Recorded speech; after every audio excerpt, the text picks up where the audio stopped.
Hello, and welcome today to episode 474 of Prog. Today, I'm talking about Rob Reid's Sanctuary 2.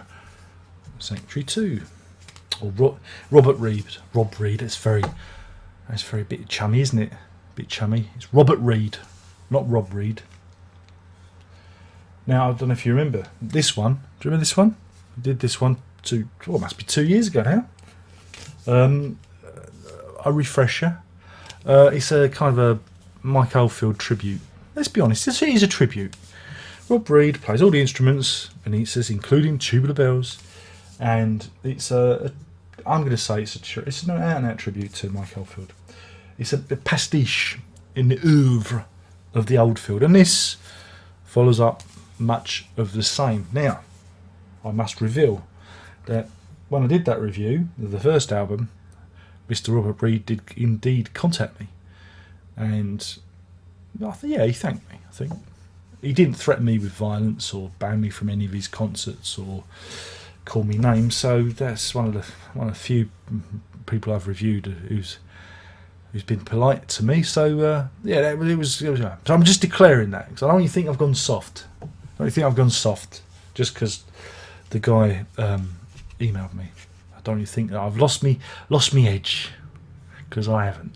But I got this yesterday, and I listened to it, and it's good because you get a CD, and another CD, and a DVD too. So it's a very nice design. And again, you've spoken to him, you know him.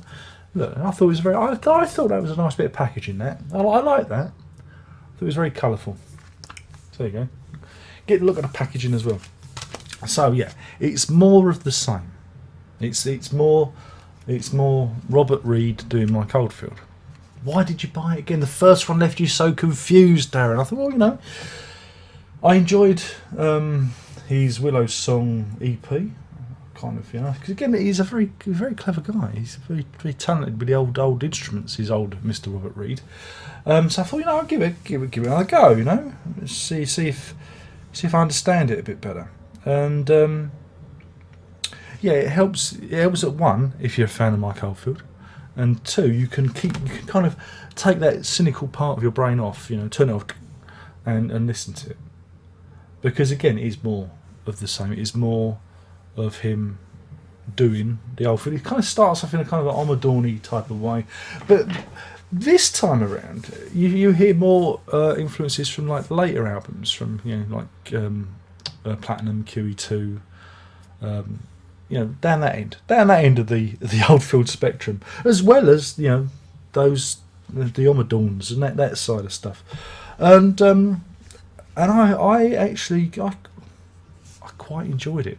For the first side, I really did enjoy. It's more fun.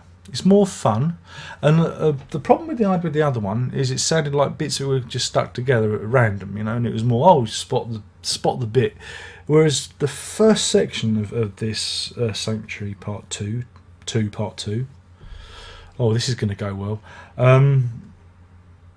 I thought was structured much better. It flowed. It felt like it was heading towards a resolution, and it did. There's a good end section.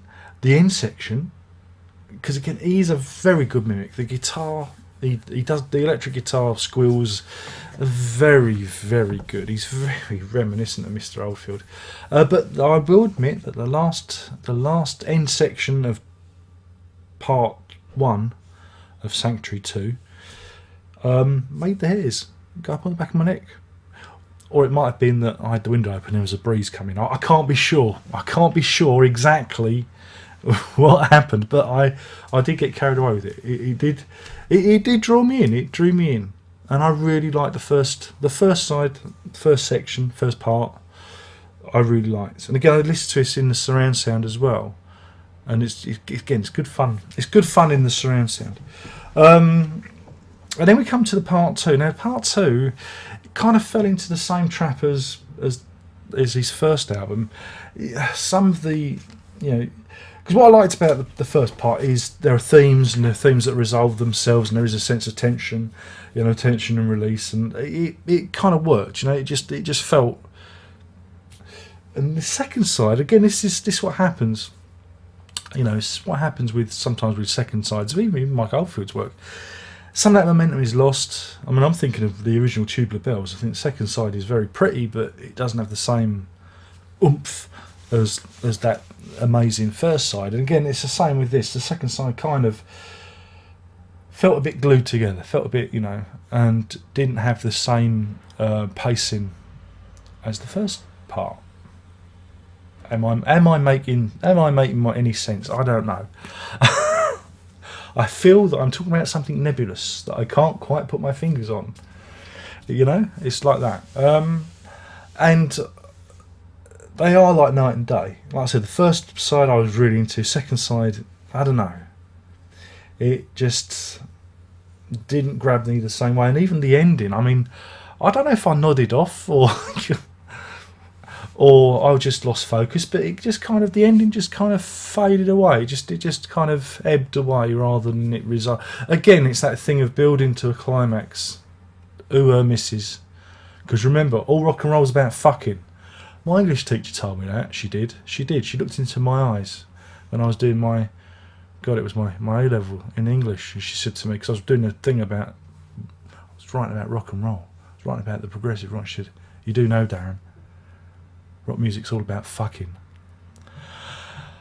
And I've never backed out of a classroom as fast in my life. Yeah, true story that. But I'm getting off the bloody point. What I like about Robert Reed and this is the authority that he shows. He shows a lot of authority. He knows what he's doing. He's a very clever guy. And the production, again, I don't think... He produced it, but also Tom Newman had a hand in some of the production as well. But listening to it from a production point, it is just, it's incredible. It is an incredible work. I thought some of the backing vocals were a little bit raga in places, but I'm a bit like that with Oldfield's ones as well. I can sometimes get in the way, but and Les Penning's on there as well with the recorder. And there's a bit where there's some good interplay between the recorder and the guitar, and it's fun. It's a fun record. I'll give him that. It's more fun than the other one. And I do think it's better. I do actually think it's better because there's a bit more of his personality is coming out of it. It's not a bit. Whereas that I thought was, hey, look, I can sound like Mike Oldfield. Whereas this, I thought we might be getting a little bit of the Robert Reed, coming out in the music, and there were some sections I was thinking if you got rid of that Mike Oldfield sounding guitar and replaced it with a Robert Reed sounding guitar, and dumped that backing vocal that sounded like something from and did it slightly different, you'd have a very interesting solo album here. He wouldn't necessarily have to do it as a pastiche of Mike Oldfield. He could have done something, but that's just me thinking aloud whilst I was listening to the music.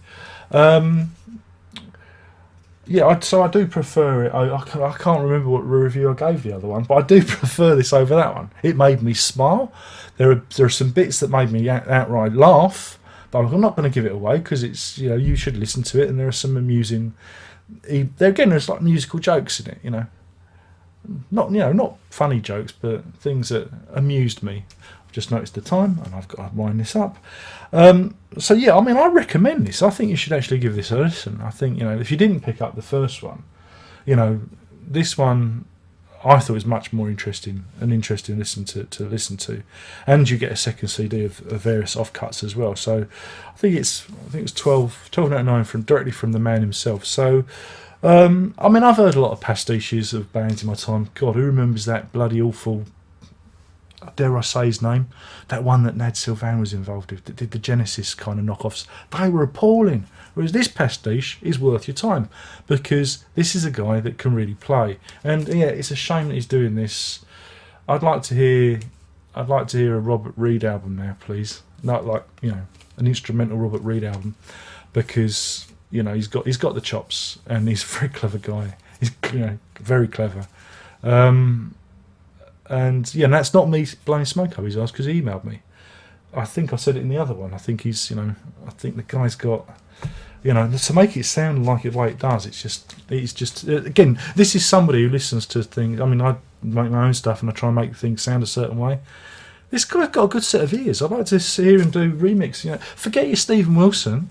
This guy, Robert Reed. You know, he's much better than Stephen Wilson. This is what annoys me. Stephen Wilson.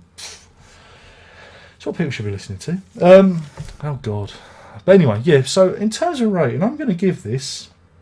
Well, first he gets 2 points for the 2 giant golden testicles that he must have dangling between his legs, because it takes that to pull this kind of thing off and have the like I say, the gumption to release it. So he gets 2 for that, and I'm going to give him another 2, you know, as well. I think, yeah. So let me give it 4 marimbas out of 5. That's 4 marimbas out of 5, and that again, you know, it's an interesting. Again, you've got to leave that part of your brain to one side and listen to it, and I think it's a fun record. Shouldn't be taken too seriously. Yeah. Anyway, so that's it. My name's Darren. I've been talking about Sanctuary 2 by Robert Reed, which sounds a bit like Mike Oldfield, which isn't a bad thing. Yeah. It's all right, I suppose. But yeah, do give it a listen, because it is fun. And that's it. My name's been. I've done that. Oh God, I forgot the time. Shit, I'm late. Prog on. I think that's it.